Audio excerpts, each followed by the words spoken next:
What's up, world? Carl Shepard here. This is going to be episode 19. That's a pretty big number. I feel like that it's hard to believe that there's been 18 of these already. It's going by really fast. Um, I'm definitely not going to stop creating content when this is over. I'm going to take a break from doing it every single day, but what my hopes and dreams are is that I don't stop working every day on some kind of content. I just take the effort and compress it into better quality content. So, instead of just kicking out some kind of a ramble like this, I actually thoughtfully move into situations where, the content is something that is more appealing to a broader audience, or it's just more well thought through. Whereas this is literally what it sounds like. It's just a check-in. I'm just checking in. I'm just kind of going with the flow. I don't know. It's almost proof in a way that, like, because most of these have been at night, you know, and especially for the people that know me. I mean, I'm sober right now. I'm even not as tired as usual, and so there's just, I don't know, some kind of just reinforcement to make sure to keep myself on track, which is great. Today went really well. Jiu-jitsu went well. I love watching people get stripes and get belts. A really good guy today, Ryan Clearwater, got his blue belt, and he really deserved it. And you know what, man, I just cannot wait. It's going to be a long time until I'm in that position. But watching him up there today, seeing his excitement, talking to him afterwards, the way that the Gracie Jiu-Jitsu community does their rank structure, it's extremely authentic. There might be some differences between gyms or whatever, but this one, if somebody comes out of this gym and they've got a colored belt or whatever rank they are, like, it is the absolute genuine article. So it's amazing being part of a community like that. My mom came over tonight after work. Thank you very much, Mom. And watched our kids for the first time since our final son was born. Me and my wife got to go out on a date. Just us two. It was amazing. My wife is beautiful, and she is charming, and she is fun to talk to and interact with. And it was great. Just did the standard dinner and a movie. We saw the Joker movie, and I had already read about the movie, and I'd already kind of made a predetermination, prejudgment, because I'm a huge fan of the Dark Knight Heath Ledger Joker. Really like that character, and I have to admit, I still like the Heath Ledger Joker the most. That particular character is still my favorite version of the Joker. However, I also have to admit that this movie, after watching it, it changed that assumption. I mean, the movie itself is fantastic, extremely thought-provoking, just really well done overall. I can totally see why the PC snowflake culture was outraged or whatever. I didn't even read those articles. I've been trying to stay away from the clickbait stuff a little bit. I'm starting to feel like that maybe the transition that I go through after this whole month of Sober October or whatever, I'm thinking about maybe reevaluating my way that I use the internet or something. I want to be on social media. I want to interact with my friends and stuff on there, but I think I'm going to, I don't know what I'm going to do. I don't know how to articulate it the best, but really the thing in my head is from the Heath Ledger Joker. He says, if you're good at something, never do it for free. And I've always just been about trying to be openly communicative and just honest, and not try to squeeze nickels and dimes out of everything. And so I don't exactly know how I'm going to build this new structure where I try to monetize some aspect of my life because that is going to happen at some point. But it's just going to be interesting, and I think it will have to do with the internet, and we'll just have to wait on that one because I can't frame it yet. I can't talk about it well enough yet to really go there, but it's just been a good day, man. Things are coming full circle.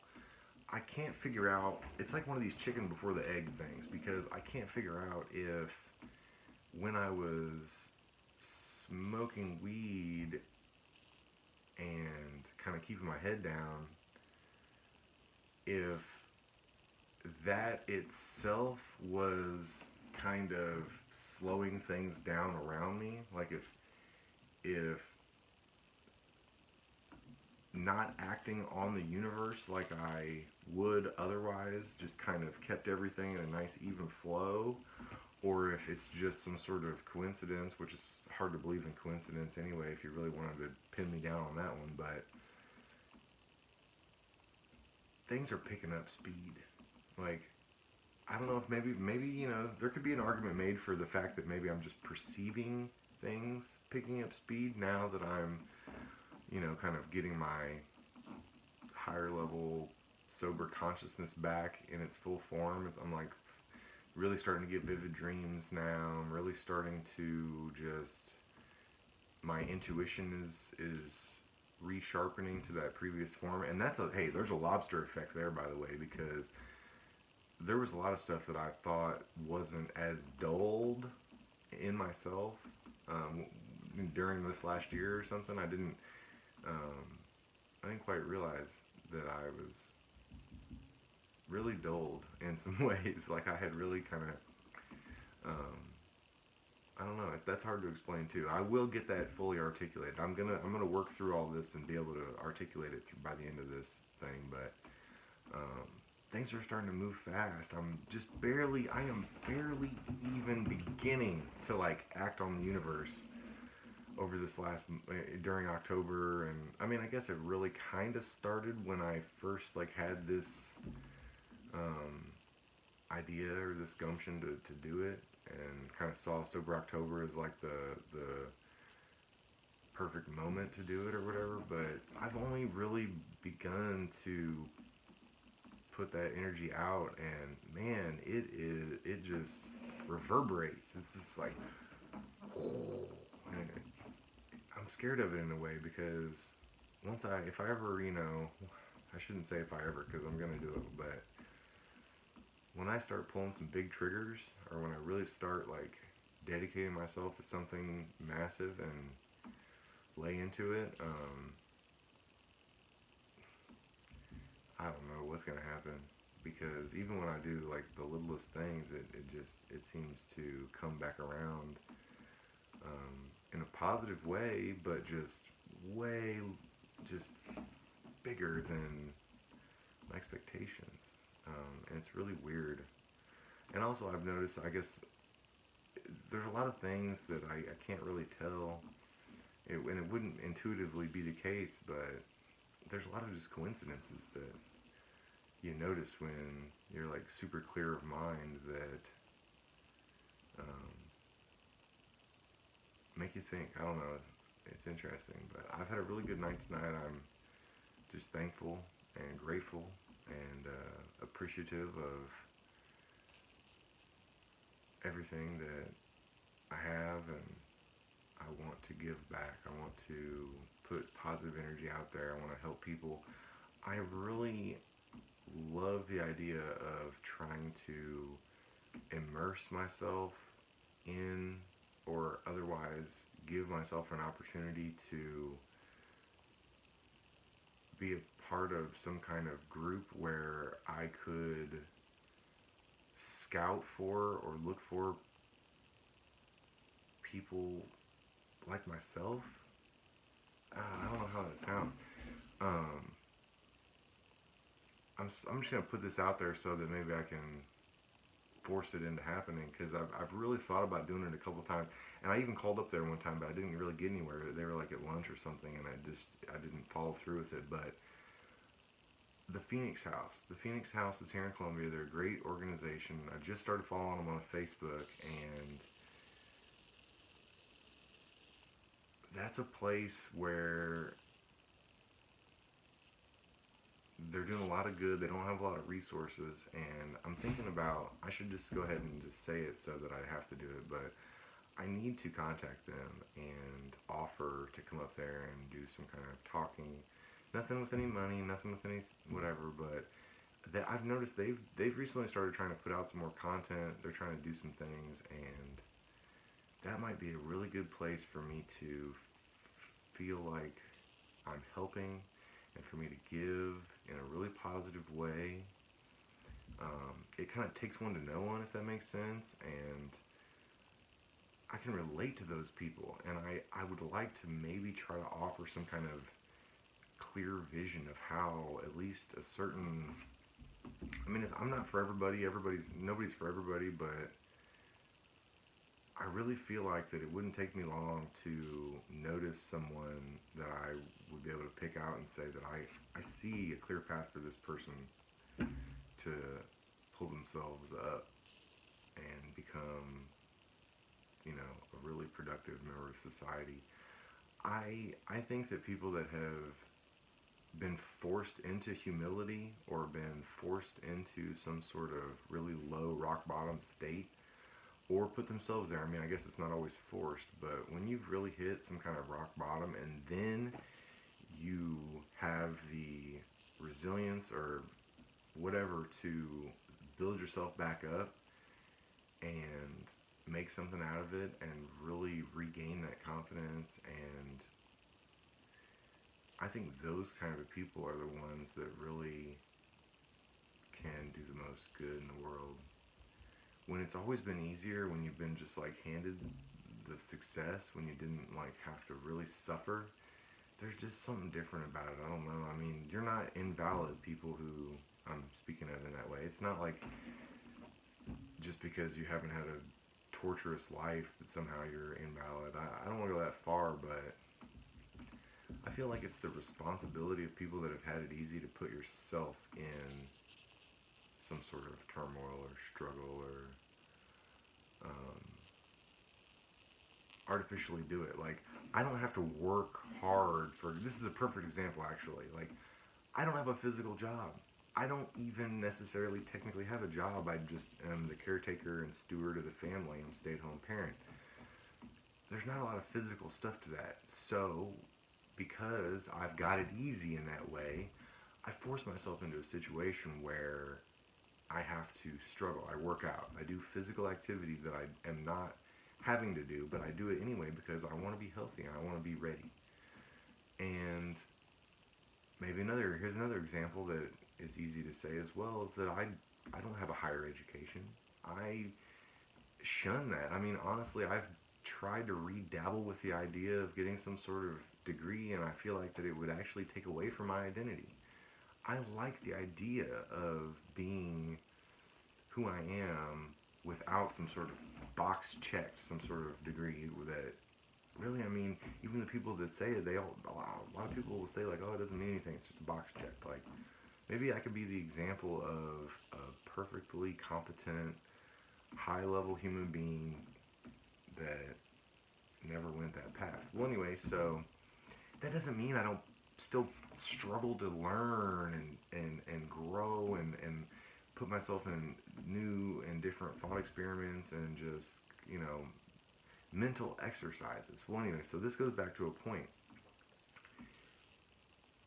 People who have not hit rock bottom, they've never had life happen to them in a way that just really was insurmountable. Just absolutely no possible way for you to cope, and you like crack and have some sort of a breakdown, or it's a gradual maybe, and you just slowly downward spiral into a rock bottom situation where it's like, if you don't get your shit together, then you're either gonna die, you're gonna go to prison, everybody's gonna disown you. Like, the real deep down, like, shit's not going right, you're being self-destructive.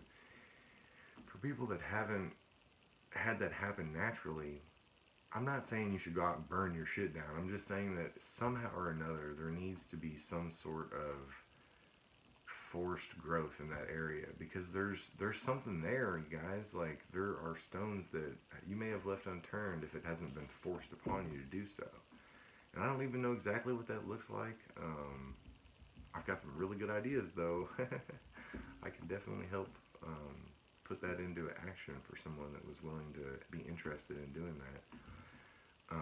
Part of what made me think of that little piece was from the movie The Joker, because in that movie, the rich people were saying, oh, well,